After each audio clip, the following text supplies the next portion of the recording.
Noemí Juárez, muy buen día. Hola, muy buenos días. Qué gusto saludarte a ti y a toda tu audiencia y al equipo. Gracias. La pregunta es una de las preguntas que tenemos aquí. ¿Por qué es importante reivindicar a los personajes anónimos como las mujeres? Sobre todo usted que se ha encargado de esta sección de mujeres en la historia.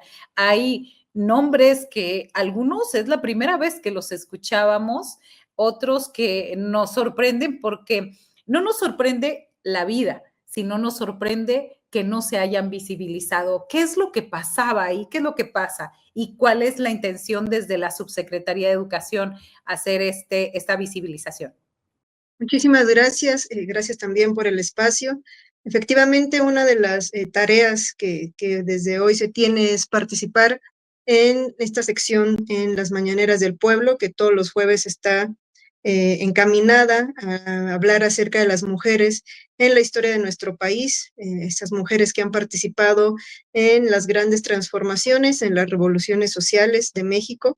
Como sabemos, México está cumpliendo 200 años ya como nación. Y bueno, en todo momento y en todo proceso, pues siempre vamos a encontrar pues la participación de todo el pueblo, y el pueblo pues lo conformamos hombres, mujeres, las infancias, que también es un tema que difícilmente se aborda de manera colectiva.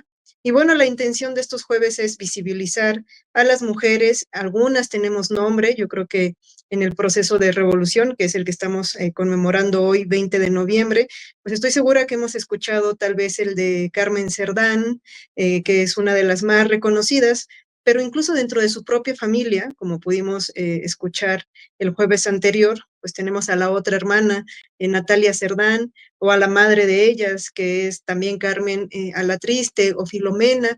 Es decir, que incluso dentro de las propias familias de las que hemos reconocido más, de los Cerdán, pues ubicamos a Aquiles, a Carmen, pues también vamos a incorporar también a estas otras mujeres. Pero la pregunta es muy necesaria y muy importante. ¿Por qué la necesidad de visibilizarlo? Bueno, estamos viviendo un momento histórico, tenemos a la primera presidenta que dirige a esta nación, también un número importante de gobernadoras que en un momento están al frente de estas entidades, y lo necesario es que las mujeres debemos de tener referentes históricos en quienes vernos reflejadas, saber estas participaciones que incluso nos tienen en el día de hoy, pues con posibilidades de algunos aspectos muy relevantes en cuestión, por ejemplo, de derechos, la lucha sufragista de las mexicanas, que son durante la Revolución Mexicana y años posteriores, pues nos tienen también garantizándonos y consolidando este derecho a la participación política, a la toma de decisiones. Es decir, las mujeres necesitamos de estos referentes históricos que han ido construyendo, que se han ido organizando y que han ido luchando para que consolidemos y conquistemos los derechos que tenemos hoy día, y que vayamos también abriendo otros espacios. Aquí nos comentan, por ejemplo, están felicitando el espacio que le gusta mucho, la sección de mujeres en la historia, y sobre todo como el saber, yo me acuerdo que en una de sus primeras intervenciones, el saber que desde la escuela, desde la primaria, desde educación básica, en donde usted es subsecretaria, es decirles a las niñas, a los niños, a las niñas, sí se puede tener una presidenta, sí se pueden tener sueños y se pueden avanzar. Ese es bien importante el mensaje. Y hay también quien nos dice, no es necesario dividir en mujeres y hombres, todos somos pueblo. Sí, pero ha habido una parte de este pueblo que no se ha visto y que ha luchado junto con los hombres. Así es, todos somos pueblo, todas y todos, pero efectivamente hay, pero lo pensemos, ¿no? En estas representaciones que tenemos, desde los nombres de las calles, los murales, todo el trabajo que se ha realizado, por ejemplo, ahorita buscando recuperar nombres en calles, en avenidas, porque lo importante es lo cotidiano también, ¿no? Y sobre todo que lleguemos a espacios como la educación básica, que es donde la mayoría de las y los mexicanos vamos a cursar. Entonces también es muy relevante porque hay momentos en que tenemos que ir eliminando ciertos estereotipos, ciertos estigmas, ¿no? En el caso de la Revolución Mexicana, que es lo que nos une el día de hoy, pues muchas de las mujeres tenían que hacerse pasar por hombres para poder estar participando en ciertos espacios. La historiadora Gabriela Cano le denomina esto el travestismo estratégico, porque incluso una manera de salvaguardar la vida, las mujeres utilizaban este cambio de identidad, necesitaban masculinizarse primero para salvaguardar la vida. Era una manera incluso como de protegerse. Tenemos casos, por ejemplo, el de Petra Herrera, que se hace pasar por Pedro Herrera, Ángela Jiménez por Ángel Jiménez, que tenían que recurrir a esta necesidad de hacerse pasar por varones para también salvaguardar o el sentirse seguras dentro de los campamentos revolucionarios, hablemos de las distintas facciones. Pero también es cierto que era una manera también de subir de grado. Las mujeres llegan a ser coronelas, se les da este reconocimiento, sobre todo en los ejércitos de Emiliano Zapata. Él es el que entrega más reconocimientos a mujeres para darles el mando de tropa de coronela, que también pues fue el más alto, y que después del proceso de reconocimiento se les retira el grado, o sea, no es permanente. Y bueno, una de las maneras de ir ellas pudiendo ascender, pues era hacerse pasar por hombres para poder tener el mando de sus tropas y el reconocimiento. Entonces también era una búsqueda de poder tener este reconocimiento. Aquí nos comentan Felipe Quirós, desde el sur del país, dice: Noemí, sería oportuno que hablaran sobre María Ulcap, mujer maya y heroína en la lucha de la guerra de castas. Así es, también la tenemos muy presente. Que también este va a ser un tema sumamente interesante y qué bueno que aprovecharé el comentario, porque también una de las situaciones que nos toca vivir con la historia es que tendemos a ser muy centralistas muchas veces. Entonces, lo que quiere esta sección, y por ejemplo ahorita hablando de la Revolución Mexicana, es justo descentralizar la historia, ¿no? Estar recuperando figuras emblemáticas de todas nuestras entidades. Por ejemplo, si nos vamos hacia el norte, tenemos la historia de Petra Herrera, de Clara de la Rocha, todas las mujeres que se unen al bando villista. Si nos vamos más hacia Puebla, ya hablamos de las hermanas Cerdán, de las maestras también. Recordemos que aquí al frente de la Subsecretaría de Educación Básica, pues también las maestras han sido protagonistas de revoluciones, y tenemos en Puebla el caso de las hermanas Guadalupe y Rosa Narváez, de Paulina Maraver. Paulina Maraver también es una de mis maestras favoritas. Ella era el enlace de Emiliano Zapata, es la que le daba la información de lo que pasaba en Veracruz con las tropas carrancistas, y es como se mantenían comunicados de lo que pasaba en Veracruz. En Morelos, pues muchas veces gracias a la comunicación que se daba en el estado de Puebla, y liderándolo la maestra Paulina Maraver, que también escribía propaganda para la Convención de Aguascalientes sobre lo que era la lucha por la tierra. Entonces también las maestras las vamos a ver en una actividad constante. Hablemos de las duranguenses, como Juana Belén. Es decir, si nosotros vamos buscando en distintos espacios, en nuestras distintas regiones, estoy segura que vamos a encontrar muchas mujeres de las que nos debemos sentir muy orgullosas, y en el caso de la guerra de castas, bueno, este es uno de ellas, y estoy segura que estará contemplado dentro de esta sección de los jueves de las mañaneras del pueblo. Bien, esta semana, ¿quién tendremos y qué es lo que más le ha sorprendido en esta búsqueda de información de las mujeres? Porque de pronto hablábamos también ahorita con otra historiadora antes que usted, y decía a través de la fotografía, cómo a través de una exposición comentaban en el Monumento a la Revolución, y cómo esas mujeres que eran enfermeras, que eran, que no solo, además de revolucionarias, de cocineras, de compañeras, de esposas, estaban ahí, pero muy pocas veces era captada por el lente de los fotógrafos, era más la vista masculina. Dentro de esta recopilación y de esta encontrar a las mujeres dentro de la historia, ¿cuál ha sido el proceso más difícil, maestra? El tema de la fotografía es sumamente importante. Bueno, ahorita porque es noviembre, se lo quisimos dedicar todo el mes a las mujeres que participan en el proceso revolucionario, en este 114 aniversario. de este 20 de noviembre, y por eso empezamos con Nelly Campobello, que también pues era una adolescente en ese momento, que nos está narrando, y justo ahorita que hablas tú de cómo nos acercamos a la historia de las mujeres, pues no está contemplada dentro de muchas veces la literatura del proceso revolucionario, y eso que fue alguien que estuvo presente, lo fue narrando, lo fue escribiendo, y se ha recuperado la vida y obra de Nelly, pero pues también es como un poco más de difícil acceso que las otras grandes novelas revolucionarias que también se da en el periodo, así es que también era como en esta intención de ir recuperando lo que se ha escrito por parte de mujeres. Tenemos el caso de las hermanas Cerdán. El día de mañana va a estar dedicado en especial pues a estas mujeres que formaban parte de las tropas.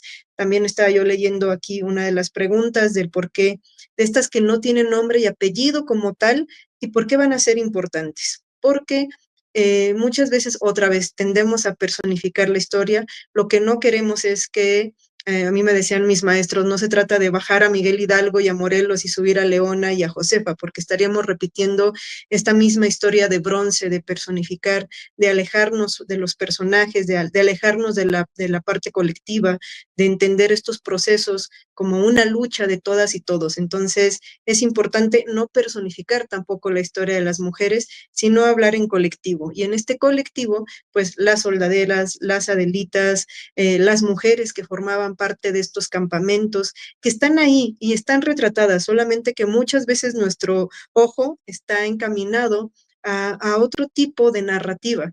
Voy a poner, por ejemplo, el de una fotografía. Tal vez la fotografía más icónica de la Revolución Mexicana es aquella donde está sentado Francisco Villa con Emiliano Zapata en 1914 en el Palacio Nacional, ¿no? Yo creo que esta fotografía donde une a los dos revolucionarios del pueblo que están en Palacio Nacional es de nuestra mirada va, ¿no? Hacia estos dos caudillos. Tal vez si volteamos a los costados vemos el rostro de unos niños. ¿Quiénes son esos niños que estaban ahí? Pero difícilmente identificamos el rostro de una mujer justo a la mitad de los dos caudillos. ¿Quién era ella? ¿No? ¿Qué está haciendo esta mujer en uno de los momentos más importantes? ¿Y quién es ella? Pues hablamos de Dolores Jiménez y Muro, también una periodista, una propagandista muy importante. Ya para ese entonces ella pasaba los 60 años de edad, ya había sufrido las consecuencias de haberse pronunciado contra Porfirio Díaz, incluso antes del levantamiento que hizo Madero, a este llamado que hace Madero el 20 de noviembre de 1910, y después de ser maderista se une con Zapata y la vamos también a ver muy activa. Entonces, si nos damos cuenta, esa fotografía tan icónica la tenemos ahí, pero aunque esté ese rostro, difícilmente lo identificamos porque no es lo que anteriormente se buscaba, ¿no? No es hacia donde dirigíamos la mirada, y bueno, ahora el reto de quienes nos dedicamos a estudiar o a difundir la historia de las mujeres es estarlas buscando en las fuentes, en las fotografías, en los documentos, en los testimonios, porque han estado ahí. Y algo muy fundamental en este sentido, ¿cómo enseñar la historia de forma pedagógica a las nuevas generaciones? Hablando hoy de Revolución Mexicana, de que sea más didáctico, más interesante en un mundo bastante digitalizado y con redes sociales. Sí, también esta pregunta es muy interesante porque yo creo que también algo que nos pasa cuando somos niñas, niños, adolescentes, es que pensamos que la historia lo hacen las y los adultos, ¿no? Además es una historia de adultos y mayormente de varones, ¿no? Difícilmente podemos vernos reflejados en los procesos, y creo que muy importante para acercarnos es incluso pensar qué te hubiera tocado a ti vivir, ¿no?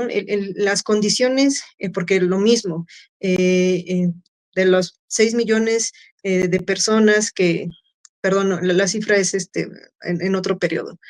¿Qué nos hubiera tocado vivir a nosotros siendo niña o niño? ¿No? ¿Cuáles serían nuestras características dependiendo al contexto que pertenecíamos, dependiendo a la región, a qué se dedicaban nuestros padres? Y creo que una manera muy interesante de acercarnos a la Revolución Mexicana es recuperando esa manera de ser niña o niño en este proceso, que hay muchos testimonios. A mí me gusta mucho el de Celedonia, es una niña entonces de Guadalupe, Zacatecas, porque a ella le preguntan, años después, que para ella qué fue la revolución. y ella contesta, para mí la revolución es la muerte. Y nosotros cuando pensamos en estos procesos históricos, los vemos de una manera política, ¿no? Los planes políticos, que si San Luis, Guadalupe, Ayala, vemos toda la parte militar, vemos el nombre de los caudillos, pero ella le preguntan, bueno, ¿para ti qué fue la revolución? Y contesta, la muerte arriba y la muerte abajo.